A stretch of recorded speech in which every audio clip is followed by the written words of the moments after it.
Hello children, welcome to the English class, 4th standard, poem number 2, that is Please Don't Read This Poem.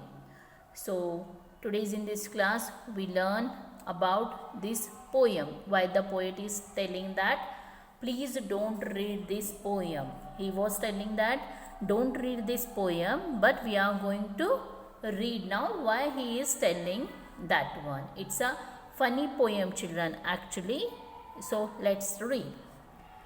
Please don't read this poem, it's only meant for me. That's it, just move along now, there is nothing here to see. ಇಲ್ಲಿ poem ಏನು ಹೇಳ್ತಾ ಇದ್ದಾರೆ ಅಂದರೆ ಈ ಪೋಯಮನ್ನು ಓದಕ್ಕೆ ಹೋಗಬೇಡ್ರಿ, it's mean for me, ಇದು ನನಗೋಸ್ಕರ ಇರೋದು. ಮೂವ್ ಅಲಾಂಗ್ ನಾವ್, ಇಲ್ಲಿಂದ ಹೋಗ್ಬಿಡ್ರಿ, ಇದರಲ್ಲಿ ಏನೂ ಇಲ್ಲ ಕೇಳೋದಕ್ಕೆ ಅಂತ ಹೇಳ್ತಾ ಇದ್ದಾರೆ. In the second stanza, besides I am sure you would rather just go outside and play, so put the poem down now and slowly back away. ನಾನು ಶೋರಾಗಿ ಹೇಳ್ತಾ ಇದ್ದೀನಿ ನಿಮಗೆ, ಇದನ್ನು ರೀಡಿಂಗ್ ಮಾಡೋದನ್ನು ಬಿಟ್ಟು ನೀವು ಔಟ್ಸೈಡ್ ಪ್ಲೇಯಿಂಗಿಗೆ ಹೋಗ್ರಿ, ಪುಟ್ ಡೌನ್ ದಟ್ ಪೋಯಮನ್ನು ಕೆಳಗಿಟ್ಟು ಸ್ಲೋಲಿ ಬ್ಯಾಕ್ ಅವೇ, ಅಲ್ಲಿಂದ ಹೋಗ್ಬಿಡ್ರಿ ಅಂತ ಪೋಯೆಟ್ ಹೇಳ್ತಾ ಇದ್ದಾರೆ. Hey, why are you still reading? That isn't very nice.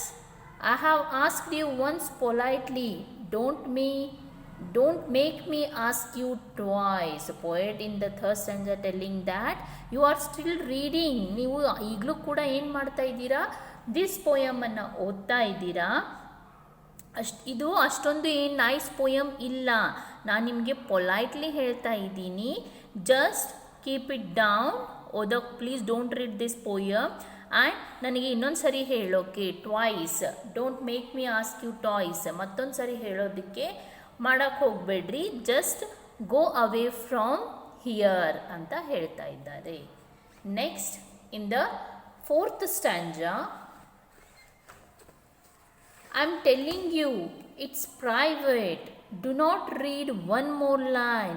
Hey, that's one more, now stop it, this isn't yours, it's mine. Poet ಹೇಳ್ತಾ ಇದ್ದಾರೆ, ಐ ಆಮ್ ಟೆಲ್ಲಿಂಗ್ ಯು, ನಾನು ಹೇಳ್ತಾ ಇದ್ದೀನಿ, ಇದು ನನ್ನ private poem, do not read one more line, ಇನ್ನೊಂದು ಲೈನನ್ನು ಓದೋಕ್ಕೆ ಹೋಗಬೇಡ್ರಿ ಅಂತ ಹೇಳ್ತಾ ಇದ್ದಾರೆ. ಹೇ, ದಟ್ಸ್ ಒನ್ ಮೋರ್, ನೀವು ಮತ್ತೊಂದು ಲೈನನ್ನು ರೀಡ್ ಮಾಡಿದ್ರಿ, ನಾವು ಸ್ಟಾಪ್ ಇಟ್, ಸ್ಟಾಪ್ ಮಾಡ್ರಿ, ದಟ್ ಈಸ್ ನಾಟ್ ಯೋರ್ಸ್, ಇದು ನಿಮ್ದಲ್ಲ, ಇಟ್ಸ್ ಮೈನ್, ಇದು ನಂದು. In the next stanza, you are not allowed to read this. ನಿಮಗೆ ಇದು ಅಲೌ ಇಲ್ಲ, you really have to stop, ನೀವು ರಿಯಲಿ ಸ್ಟಾಪ್ ಮಾಡ್ರಿ ಇದನ್ನು. If you don't quit this instant, I swear I will call you a cop. Cop means police, instant means immediately. ನೀವು ಇವಾಗ ಅದನ್ನು stop ಮಾಡಲಿಲ್ಲ ಅಂದರೆ ನಾನು ಪೊಲೀಸನ್ನು ಕರಿತೀನಿ. He will drag you off in handcuffs. He will lock you up in jail. ಅವ್ರು ಏನು ಮಾಡ್ತಾರೆ ನಿಮಗೆ, ಹ್ಯಾಂಡ್ ಕಫ್ಸ್ ಅಂದರೆ ಹತ್ಕಡಿ, ಓಕೆ, ಕೈಗೆ ಹಾಕ್ತಾರಲ್ವ ಥೀವ್ಸ್ರಿಗೆ, ದಟ್ ಪೊಲೀಸ್ ಕರ್ಕೊಂಡು ಹೋಗಬೇಕಾದ್ರೆ, that is a metal device that the police use to bind a prisoners ರಿಸ್ಟಿಗೆ ಕಟ್ಟುವಂಥದ್ದು. ಸೊ ಜೈಲಿಗೆ ನಿಮಗೆ ಕರ್ಕೊಂಡು ಹೋಗಿಬಿಡ್ತಾರೆ. And leave you there forever, ನಿಮ್ಮನ್ನು ಅಲ್ಲೇ ಇಟ್ಬಿಡ್ತಾರೆ. Until you are old and frail means weak, ನೀವು ತುಂಬ ಓಲ್ಡ್ ಮತ್ತು ವೀಕ್ ಆಗುವವರೆಗೂ ನಿಮ್ಮನ್ನು ಅಲ್ಲೇ ಇಟ್ಟುಬಿಡ್ತಾರೆ ಅಂತ ಹೇಳಿಬಿಟ್ಟು ದ್ಯಾಟ್ ಪೋಯೆಟ್ ಹೇಳ್ತಾ ಇದ್ದಾರೆ. Your friends will all forget you, you won't be even missed, ನಿಮ್ಮ ಫ್ರೆಂಡ್ಸ್ ಎಲ್ಲ ನಿನ್ನನ್ನು ಮರ್ತು ಹೋಗ್ಬಿಡ್ತಾರೆ, ಅವ್ರು ನಿನ್ನನ್ನು ಮಿಸ್ಸು ಕೂಡ ಮಾಡ್ಕೊಳ್ಳೋದಿಲ್ಲ. Your family too will likely forget that you exist, ನಿಮ್ಮ ಫ್ಯಾಮ್ಲಿ ಕೂಡ ನಿನ್ನನ್ನು ಮರ್ತು ಹೋಗ್ತಾರೆ, ಫ್ಯಾಮಿಲಿ ಮೆಂಬರ್ಸು ಕೂಡ. So that's why please don't read this poem ಅಂತ ಪೋಯೆಟ್ ಹೇಳ್ತಾ ಇದ್ದಾರೆ. And all because you read this instead of having fun, ನೀನು ಹ್ಯಾವಿಂಗ್ ಫನ್ ಎಂಜಾಯ್ ಮಾಡೋದು ಬಿಟ್ಟು ನೀನೇನು ಮಾಡ್ತಾ ಇದೆಯಾ, ಆ ಪೋಯಮನ್ನು ರೀಡ್ ಮಾಡ್ತಾ ಇದೆಯಾ. It's too late now, amigo. The poem is nearly done. ಇದು ತುಂಬ ಲೇಟ್ ಆಯಿತು. Amigo means friend. Okay, it's too late my friend, this poem is already done. ಇದು ಮುಗಿಯೋಕ್ಕೆ ಬಂತು ಈಗ ಪೋಯಮ್, ಈಗ ತುಂಬ ಲೇಟ್ ಆಗಿಬಿಡ್ತು ಅಂತ ಹೇಳ್ತಾ ಇದ್ದಾರೆ. There is only one solution here, what you will have to do. ಈಗ ಪೋಯಮ್ ಅಂತೂ ಮುಗಿಯೋಕೆ ಬಂತಾ, ಸೊ ಒಂದು ಸೊಲ್ಯೂಷನ್ ಇದೆ. ಏನಪ್ಪ ಅಂತಂತಂದರೆ, tell all your friends and family they should not read it too. ನೀನು ನಿನ್ನ ಫ್ರೆಂಡ್ಸ್ ಮತ್ತು ಫ್ಯಾಮ್ಲಿಗೂ ಕೂಡ ಹೇಳಬೇಕು ಈ ಪೋಯಮನ್ನು ಓದಬಾರ್ದು ಅಂತ ಹೇಳಿಬಿಟ್ಟು. See children, if this is a funny poem, right? Please don't read this poem. They have given a title, but we are going to read. We have completed the reading of this poem, right? If we tell to our family and friends, please don't read this poem, are they agree for reading? No, they will excited to read this poem, right? So this is a funny poem written by Ken Nesbitt. The title of this poem is Please Don't Read This Poem. Now move on to the exercise part. Answer these questions. There are 6 question and answers. We are going to write down now. So first question.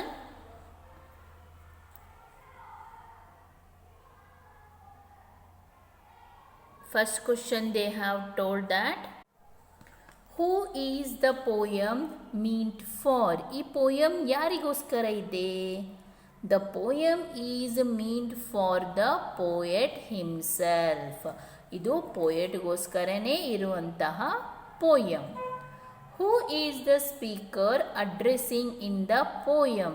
ಈ poem ಅಲ್ಲಿ speaker ಯಾರಿಗೆ addressing ಮಾಡ್ತಾ ಇದ್ದಾರೆ, ಯಾರಿಗೆ ಹೇಳ್ತಾ ಇದ್ದಾರೆ? That is please don't read this poem ಅಂತ ಹೇಳಿಬಿಟ್ಟು the speaker is addressing the reader. Reader ಅಂದರೆ ಯಾರು ಆ ಪೋಯಮನ್ನು ಓದೋಕ್ಕೆ ರೆಡಿ ಆಗ್ತಾರಲ್ವ ಅವರಿಗೆ ಅಡ್ರೆಸ್ಸಿಂಗ್ ಮಾಡ್ತಾ ಇದ್ದಾರೆ. That please don't read this poem ಅಂತ ಹೇಳಿಬಿಟ್ಟು. And the third one, what according to the poet would the reader like to do? Poet ರೀಡರ್ಸಿಗೆ ಅಂದರೆ ನಮಗೆ ಏನಂತ ಹೇಳ್ತಾ ಇದ್ದಾರೆ, ಏನು ಮಾಡ್ರಿ ಅಂತ ಹೇಳ್ತಾ ಇದ್ದಾರೆ? ಪೋಯಮನ್ನು ರೀಡಿಂಗ್ ಮಾಡೋದನ್ನು ಬಿಟ್ಟು ಏನು ಮಾಡು ಅಂತ ಹೇಳ್ತಾ ಇದ್ದಾರೆ? Answer, according to the poet the reader would like to play outside. ಅದನ್ನು ಬಿಟ್ಬಿಟ್ಟು ಔಟ್ಸೈಡ್ ಪ್ಲೇಯಿಂಗ್ ಮಾಡೋಕ್ಕೆ ಹೋಗ್ರಿ ಅಂತ ಹೇಳಿ ಪೋಯೆಟ್ ಹೇಳ್ತಾ ಇದ್ದಾರೆ. In the fourth question, children, what do you think the speaker meant by the poem being private? ನಂದು ಈ ಪೋಯಮ್ ಪ್ರೈವೇಟ್ ಇದೆ ಅಂತ ಹೇಳಿ ಸ್ಪೀಕರ್ ಎದಕ್ಕೋಸ್ಕರ ಹೇಳ್ತಾ ಇದ್ದಾರೆ? When the speaker says that the poem is private, he means that it belongs to him and is not for others. Private ಅನ್ನೋದು ಯಾವಾಗ ಬರುತ್ತೆ ಅಂತಂದರೆ ಆ ಪೋಯಮ್ ಬಿಲಾಂಗ್ಸ್ ಟು ಹಿಮ್, ಆ ಪೋಯೆಟಿಗೆ ಸಂಬಂಧಪಟ್ಟಿದ್ದು, ನಾಟ್ ಫಾರ್ ಅದರ್ಸ್, ಬೇರೆಯವರಿಗೆ ಅಲ್ಲ. So that's why the speaker is mean that the poem is being private ಅಂತ ಹೇಳ್ತಾ ಇದ್ದಾರೆ.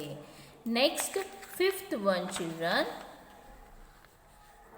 how does the speaker threaten the reader? What does the speaker think his threat will lead to? Speaker ಏನಂತ threaten ಮಾಡ್ತಾರೆ ರೀಡರಿಗೆ? Threaten means ಧಮಕಿ ಕೊಡುವಂಥದ್ದು.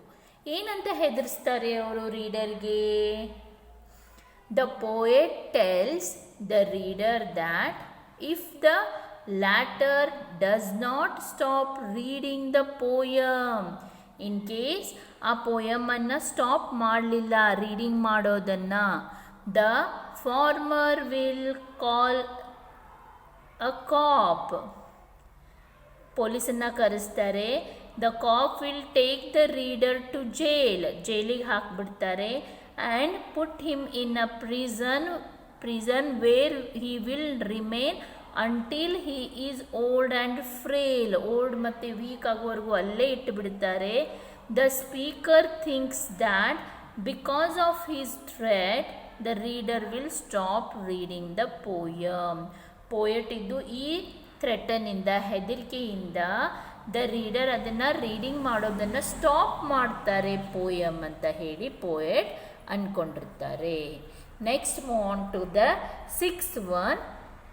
What is the only solution for the reader according to the speaker? ಹಾಗಾದರೆ solution ಏನು according to that poet? Okay, according to the speaker, the only solution is that the reader should tell all his friends and family not to read the poem. ಆ ಪೋಯಮನ್ನು ಓದಲಿಕ್ಕೆ ಯಾರಿಗೂ ಹೇಳಬಾರ್ದು, ತಮ್ಮ friends ಮತ್ತು ಫ್ಯಾಮ್ಲಿಗೆ. That is the only solution ಅಂತ ಹೇಳಿ speaker that ರೀಡರಿಗೆ ಹೇಳ್ತಾ ಇದ್ದಾರೆ. Then understanding words. A simile is a comparison between two different things using the words as or like. as ಮತ್ತು like ಅನ್ನು ಯೂಸ್ ಮಾಡಿ ಬರೆಯುವಂಥದ್ದು ಯಾವುದು ಅಂದರೆ that is simile. For example, as white as snow. we fought like cats and dogs. dogs ಮತ್ತು cats ಥರ ನಾವೇನು ಮಾಡ್ತೀವಿ, fighting ಮಾಡ್ತೀವಿ. Like we are going to comparison. Snow ಥರ ಏನಿದೆ, ವೈಟ್ ಇದೆ. ಸೊ ಆ್ಯಸ್ ಆ್ಯಂಡ್ ಲೈಕನ್ನು ನಾವು ಎದಕ್ಕೆ ಯೂಸ್ ಮಾಡ್ತೀವಿ ಅಂದರೆ ಸಿಮಿಲಿ ಮಾಡಬೇಕಾದ್ರೆ ಯೂಸ್ ಮಾಡ್ತೀವಿ. So here some pictures they have given children. So the butter, this is the butter. So we have to add here as soft as butter. Butter ತುಂಬ soft ಇರುತ್ತಲ್ವಾ, ಹೌದಾ? As soft as butter. Diamond, actually the quality of diamond is shining, right? So we can write here shine like a diamond. shine like a diamond. D-I-A-M-O-N-D, diamond. So here is lion picture, right? So we can write here as brave as a lion. as brave as a lion. Next, monkey, right? So monkey behavior is as mischievous as monkey. ಅಂದರೆ misbehave ಮಾಡ್ತಿರತ್ತಲ್ಲ, ಹೇಗೆ ಬೇಕಾದಾಗ ತಿರುಗಾಡ್ತಾ ಇರ್ತದಲ್ಲ, that is monkey. So here is one puzzle, children. They have given hint here with the numbers. We have to solve this puzzle. So first one they have given here, you can see the first one. A man of a high rank whose duty is to fight for his king, that is knight. Okay, and the second one, an insect with brightly colored wings. Which is the insect which has the bright color insect? That is butterfly. We have to write down here butterfly. Then third one, ability to see. ability to see. So it means the third one, that is ability to see, we have to write down here, children, that is sight. S-I-G-H-T, sight. Next, fourth one, strong. Strong, it means mighty. M-I-G-H-T-Y, mighty. Fifth one, firm. It means tight. T-I-G-H-T, tight.